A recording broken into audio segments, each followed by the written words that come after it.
We're going to do a Q&A, little bit of housekeeping. Can you wait for the microphone to get to you before you ask your question? And please ask some questions, otherwise it'll be quite awkward. Is that Rebecca coming back from the toilet? As you will have seen, her bladder is somewhat weak.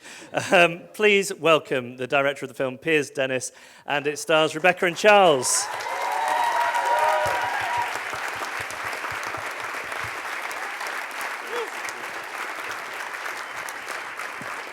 Hurry up, Rebecca. Was it a good wee? Yeah, always. I do them more than most people, it turns out. I'm blighted too. The film throws up so many questions, the first of which I think has to be, Charles, do you do any other impersonations apart from Ringo Starr? That was all the Beatles put together, mate. I've got a few in the canon. But you'll save them for another time. Yeah. Piers, how on earth did you persuade them to give you that kind of access? I don't think any of us thought it would get to this stage. That was pretty intense watching it with them both. But we kind of, I think they trusted me. So what's the relationship? How do you all know each other? I worked with Slow Club making music videos, and that was how I got to know you guys, wasn't it? Yeah, we met on a Tinder day. We both matched with Piers. Charles's was more successful than mine. I think we met on a No, Piers was doing the EPK. EPK. That's the Oh, one. that was it, Back in the days That's when an Charles and I electronic were... press kit for anyone who was interested. Yeah, that's how we met. And what did you think? You thought, they're having a bit of a rough time of it, this will make a good documentary. I mean, what Oh, no, because it was full of lies and no one knew. But then Piers is an empath. Right. So he could see. So what did he say to you when he pitched it to you in the first place then? From your perspective? From mine? Yeah. Mine. Jeff, do you mean me? Yeah, you. Well, it's more like we were aware it might be the last tour we do for a bit. We thought it'd be good to document it. We thought someone should come and film it. Every tour we've ever done, we were like, should we get someone to come and film it? Yeah, man. And like, obviously, budget does never allow that. And this time around, it was like, yeah, maybe. Piers basically came on tour. We thought it would just be a light-hearted documentary about being on tour.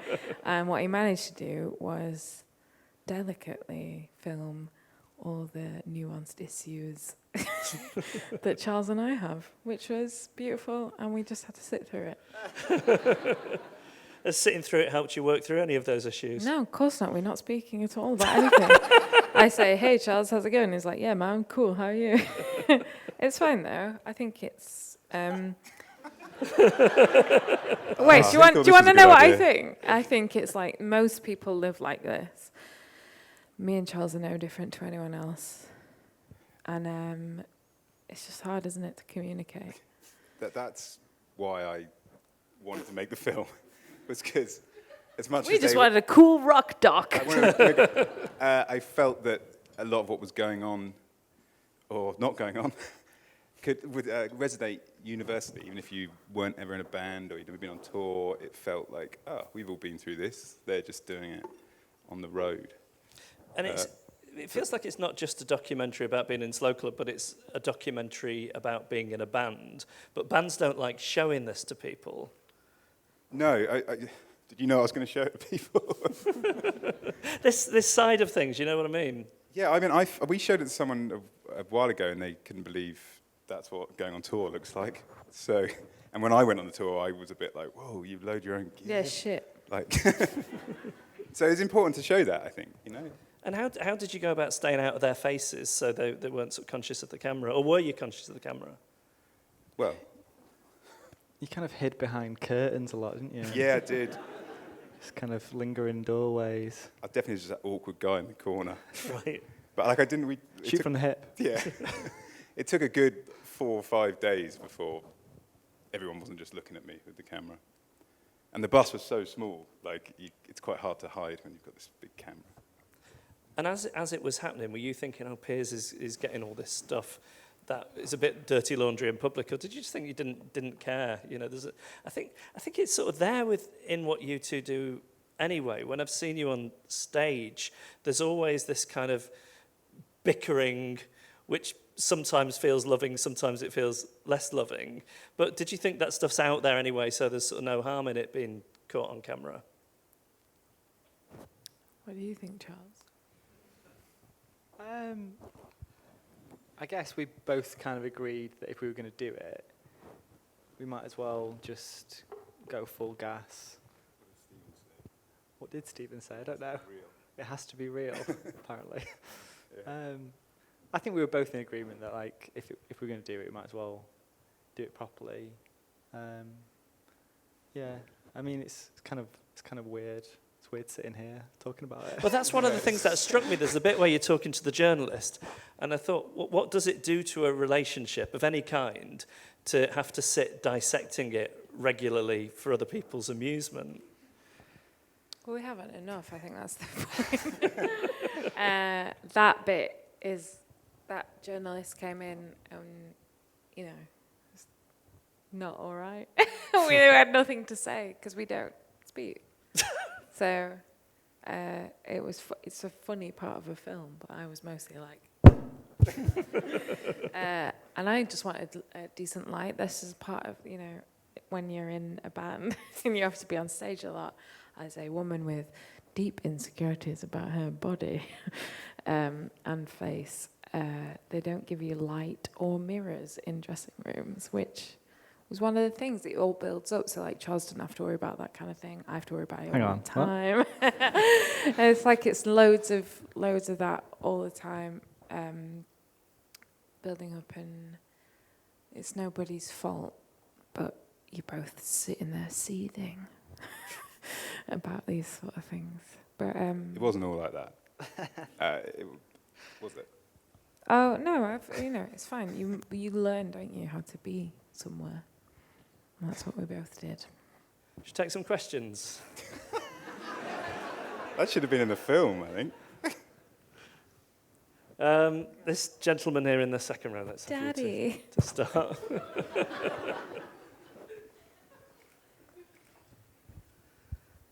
you want to give us your name and give us your question? So my name's Tom. You guys have been with me and my wife since the start of our relationship. I know, it's always been so hard.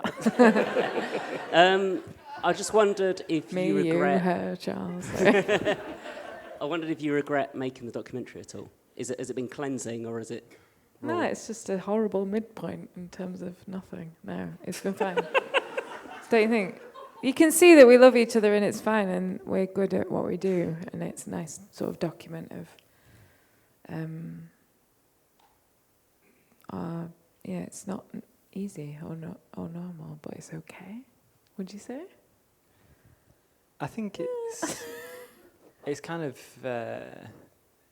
it's really interesting seeing it from someone else's perspective, because I think being in a band with just two people, you see your perspective and they see theirs, and you know, it's just like anything, isn't it? Like you always kind of, there are moments where you have like breakthrough and you kind of see things differently, and especially like making music together, it's not just a working relationship, it's this totally different thing that is kind of intertwined with all kinds of aspects of who you are and how you think and the way that you view the world, and seeing it like as objectively as you can, I think it's a really positive thing, because you just get insights that are impossible to have otherwise.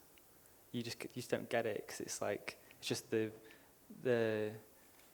just being a human, you hide, don't you? And that's just the nature of doing anything. Especially behind curtains with a camera. What's that? Especially behind curtains with a camera. Yeah. Yeah, when there's a little perv in the corner, like, it's easy to hide. Sorry, I'm joking. You're not a perv. All right, any more? The woman in the middle there, in the black vest, that's you. Jeff, you aren't doing any work. You haven't done any work so I far. asked some questions. Did you? I think you should try more. Do you think you should put more effort in? Just like relate it to yourself a bit more. Well, I was thinking about how you say it. I was a joke, but now you're doing it. So. No, I was thinking about there's the bit where you're talking about some of the struggles that you have, and about how Charles intellectually would understand that people have those kinds of troubles, but when you're faced with it, it's difficult. It's something my wife tells me often, that she understands that I'm depressive, but finds it very hard when I'm sort of curled up in the fetal position. Mm-hmm. Do you feel you got any more insight into Rebecca from hearing a talk like that? Because it seems to me that you two wouldn't be able to have that conversation. Yeah, I think so. I think it kind of relates back to the previous question, is that you kind of, it's difficult having lots of different perspectives coming through and making sense of stuff, I think. I've forgotten what the question was. Is me doing a depressed bitch more... Does it make more sense? Do you feel you understand it better from seeing the film? Yeah, the thing is, like, it's difficult because it's like there's so much more information that isn't in the film.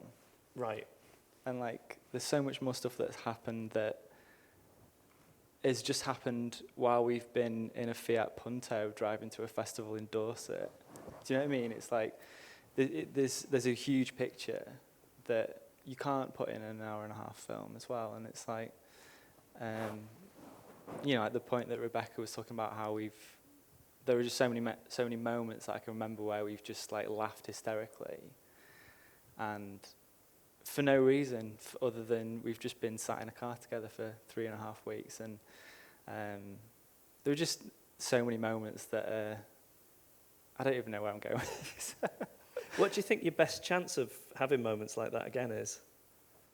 Paying us enough to go on tour again. Sorry, there was a question. Hello, what's your name? Sarah. Yeah, we can hear you, Sarah, I think. Sorry, it kind of follows on from what you were just saying, but we've heard a lot about your kind of maybe some low points, but what were the high points of being in Slow Club? Oh, so many. It was so good. It is so good. That's what I think I say in the film a bit, is that nobody makes me laugh like Charles does. And that's my favourite thing in the world, is laughing about like things that are absolutely, completely stupid. And now and again, our relationship currently is just texting each other those sort of things now and again. Like Jeremy Warmsley had a new song and I had to tell you, like that was funny. Like it's fine. We're like, I'm a big, my family isn't very big and I don't really have like a big group of pals, and that's therapy speak is what I've always longed for. And like Charles is the closest thing that came to like a gang for me. So now and again, that's what's difficult, and that's what's sad, and that's what you can see I'm like wanting more of. But also it's the thing I get now and again. It's just weird being alive, isn't it? Ooh. Does anyone want to talk about my hair? My hair journey is quite, something to talk about. I don't know. My favourite bit was... We got a question up there at the back on the left-hand side, third row from the back. Gentleman Lovely with, head of hair lovely up there. lovely head of isn't hair. it? Yeah. How old are you?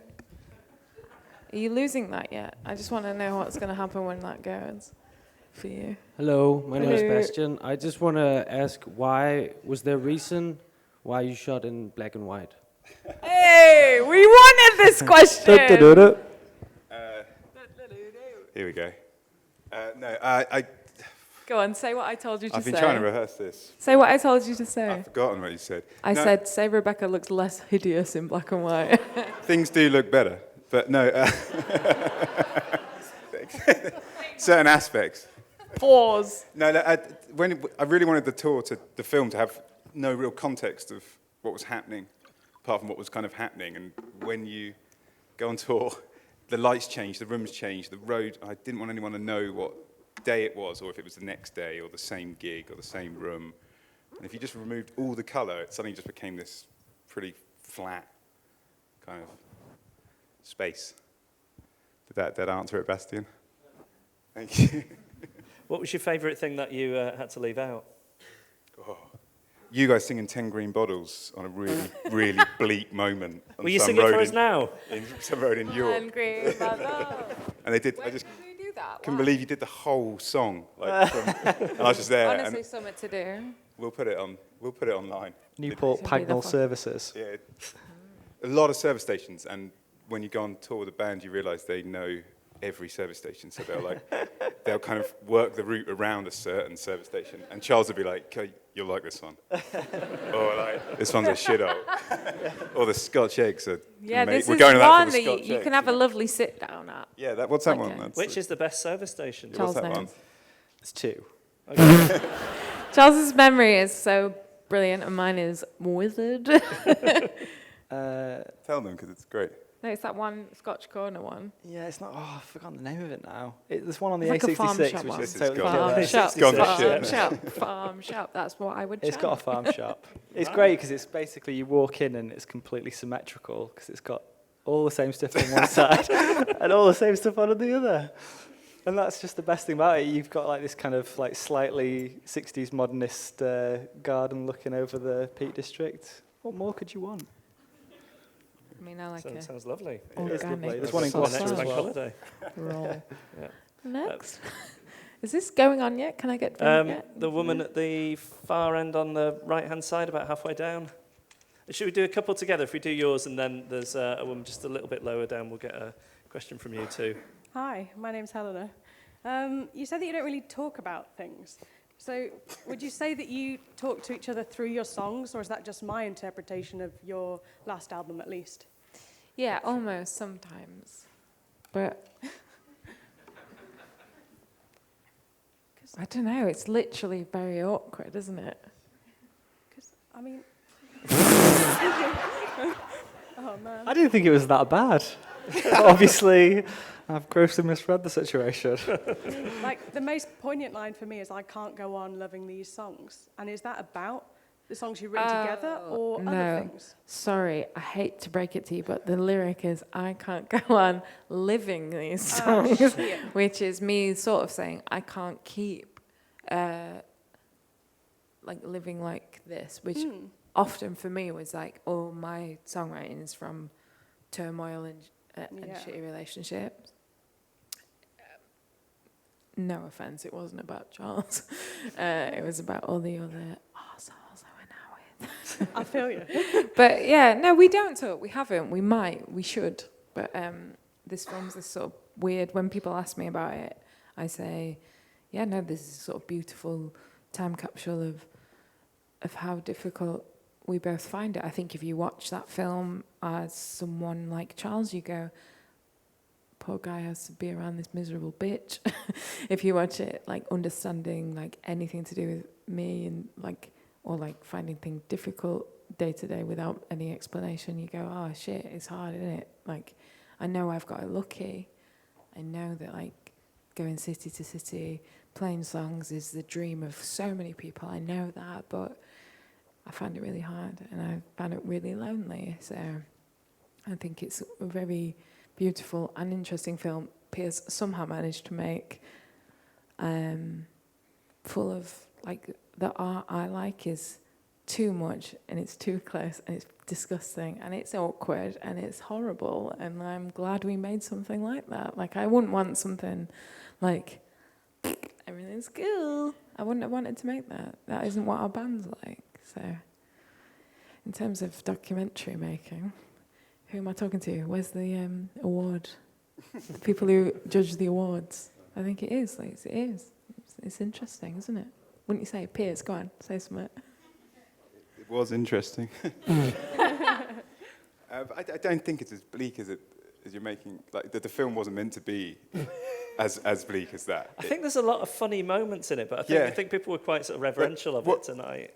A lot of like all the voiceover is is from conversations I had with Charles and Rebecca at various stages, and sometimes with Charles after, and so it was long conversations we had kind of, they knew I was recording it, but we'd just talk for ages and these bits would come out. So that's what I wanted to kind of run under the film. So when we were on the road, there was tough times and it is hard, but it wasn't, this was more kind of background stuff.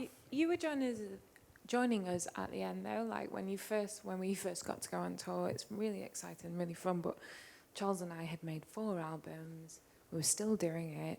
We were still like Charles had to drive the van. That was the shit bit. I can't drive, of course. No one would give me a driving license, but like I secretly love driving. No, I know, but it's like, it's bollocks, isn't it? Like we were both like, and we've always been making music under the mirror of like all these bands that used to like rise so high and like have crews and people. At the very least, we wanted someone to drive the van and like help us carry shit. My problem was like, I was like, I'm having to carry all this shit, and I feel like I should be feeling like a really talented woman singing songs, you know? Like I'm not adverse to doing anything, but it was a weird middle ground, which was hard. But I'm sure you've got friends and contemporaries you've seen that happen to. Oh yeah, they all get loads of money and do loads of stuff. But the relationships in bands just get strained. Yeah, no matter what. But it would have been that. I think me and Charles would have been able to cope a bit more if there's like an element of someone looking after us. I needed that more, obviously, because I'm mental. But sorry, I shouldn't say that. But you know, I have mental health issues. Would have been easy. I don't know. We were just two little chubby toddlers out there on the road, trying to make music. Someone actually said that once. Yeah, it was a comment on YouTube. Chubby toddlers practicing at life. Yeah. We got a lot of mileage out of that. Yeah, one, we didn't do, still to this day. Oh, it's a killer. It's true. I still feel like that. I think if you looked at us both, you'd Just go, yeah, two lock chubby the toddlers. door, leave the house. Practicing at life. We are practicing. Was there another question just down on the right-hand side here? Hi, my name's Emma. I'm Canadian, so that's that. What do you think about that, Charles? Do you want to listen to it? Or? Yeah, you're done there. Do you think bands inherently have a shelf life that at a certain point you're going to want to stretch your legs as an artist and stand on your own feet? Or do you think you could exist in that kind of microcosm for the rest of your artistic career? I know, obviously, that it's come to this point, but just inherently, do you think art evolves that way? I think art does. I think bands, they're weird things, aren't they? Because, like, I don't know, I feel like our band is maybe different to a lot of bands out there in the sense that there's half the band is writing one song, half the band is writing another. Maybe in a lot of bands, there's one person that's kind of leading the charge, and there's other people involved that are having, you know, like different impacts on the songs and stuff. But I definitely feel like, as a listener to music, you attach a certain band to a time in your life, and sometimes you look back on that point with like fondness, and sometimes it's difficult and you don't, and it's, I don't know, like they're kind of time capsules, aren't they? And as an artist, you want to keep pushing forward and making sure people know you're at a certain place and you're trying to push yourself. But I can totally appreciate why bands do have a shelf life, but I don't think artists do. And I think for me that's kind of where we're at. We both feel like we want to make things, and maybe under the banner of Slow Club it comes to a point where we're like, okay, we make our own thing for a bit. And I think that's kind of always been what our band's about, is two types of art. We've got about 5 minutes left. I want to ask about In Charles's the hair middle journey. there of the fourth row, what you say, Rebecca? So I wondered if anyone wanted to know about Charles's hair journey, because there was a time he had longer hair. Yeah. It grows. Also, you're wearing a hat in a lot of the film, and I thought, well, Charles is thinning, so I'm surprised to see. No, I know, I've always said that about Yeah. Charles. No, it's- Of all the men in my life, you don't need to wear a hat. Yeah. It's a lustrous head of hair you've got there, Charles. Gorgeous. It's dense, Jeff. You know, got to keep it down. You know. It is still beautiful. It is. Look at him. Thank you. I didn't spend more than 50 minutes this afternoon. He didn't get it blowed out. You know. It is gorgeous, though. I think there was a question sort of up there. So, yeah, you got the microphone. Hello, what's your name? Hi, I'm Estella, and I was just wondering what advice you would give to bands who are kind of touring at a similar level for kind of staying sane and like staying well on the road, because obviously you talked a lot about the difficulties of touring in the film. What would you say? You know, touring it can be tricky, but it can be loads of fun as well. And it's like, it's just finding a balance. Finding a good place to get some food is essential. Yeah. I don't know, it's just, it's totally different for everybody, isn't it? Like, it's kind of like asking how a family can keep going through all different kinds of things, because everyone's got a different way of working the same problem. And I think that it's easy to find the bad bits, but there's also loads of super amazing things up there. It's just remembering them, I think. Do you not think I put enough of them in the film? There's loads, mate. It looks loads more fun than it is in the film. Gentleman, just here, yeah. This is lasting so long. How much longer? We're going to do one last question after this Okay, one. This cool. is the penultimate question. I'd like a Wagamama's. My name is Jonathan. I'm curious about how your relationship to your songs change as the tour progresses, particularly if it's a difficult tour. Do you want to say that, or shall I? Mother, may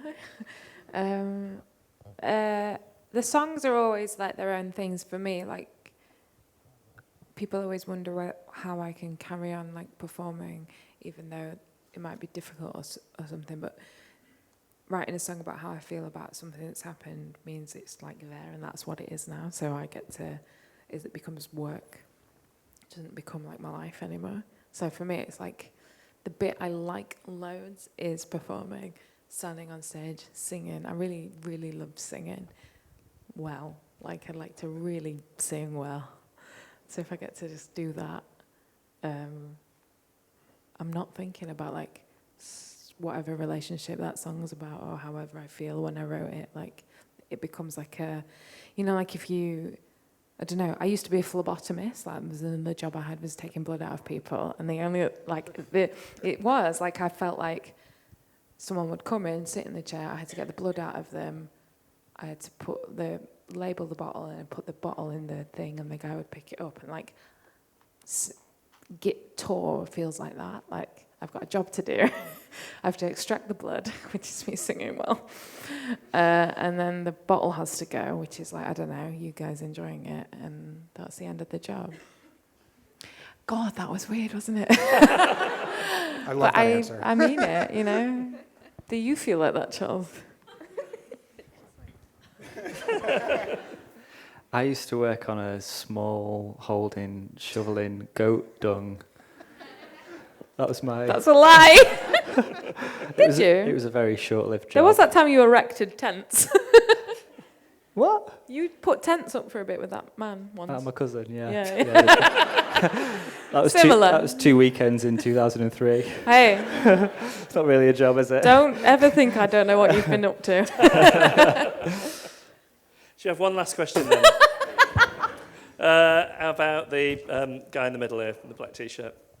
Who's going to get to it first? It's another good head of hair, that one. Oh, gorgeous. Yeah. How old are you? 21? 24? He's 24, I know it. Are you 24? 28, actually. Oh, holding Looks on. good on it. Lovely head, holding on. Sorry, my name's Dylan, and I guess my question is this. So you've both got your own separate, like, music, like, performances now. Charles has got Charles Watson, and you've got Self-Esteem. To me, Charles Watson sounds like a continuation of, like, Slow Club, just minus Rebecca. But Self-Esteem sounds like a very stylistic difference. And I wondered how much that had to do with, Rebecca, your ambition compared to Charles's, I guess, happy complacency with Slow Club. Cheers. Shall I go now?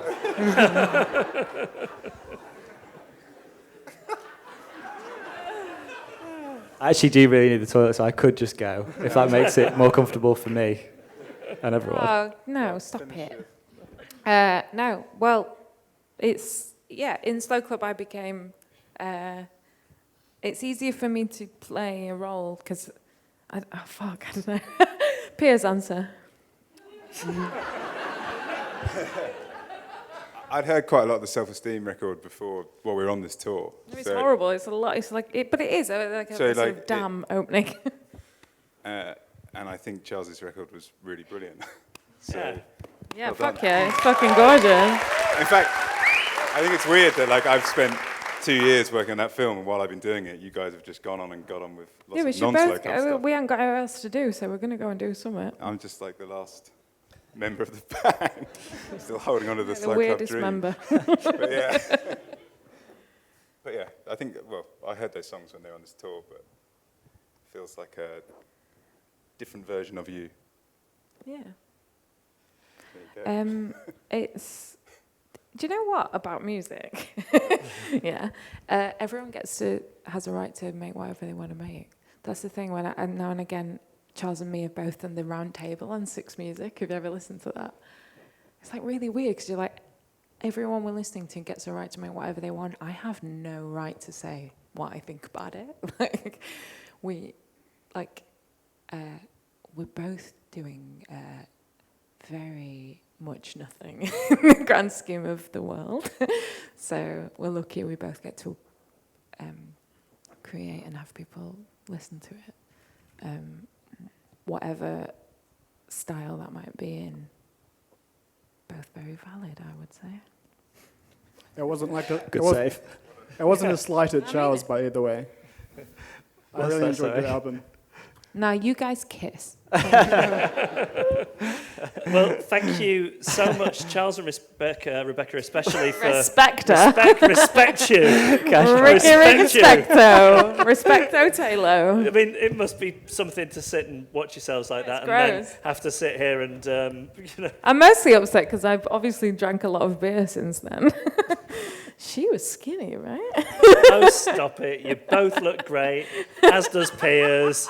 You're all very attractive people. I feel very inadequate sat next to you. Yeah, as you should. Yes. Please thank Piers, Charles and Rebecca. Piers Dennis, everyone! Fucking legend!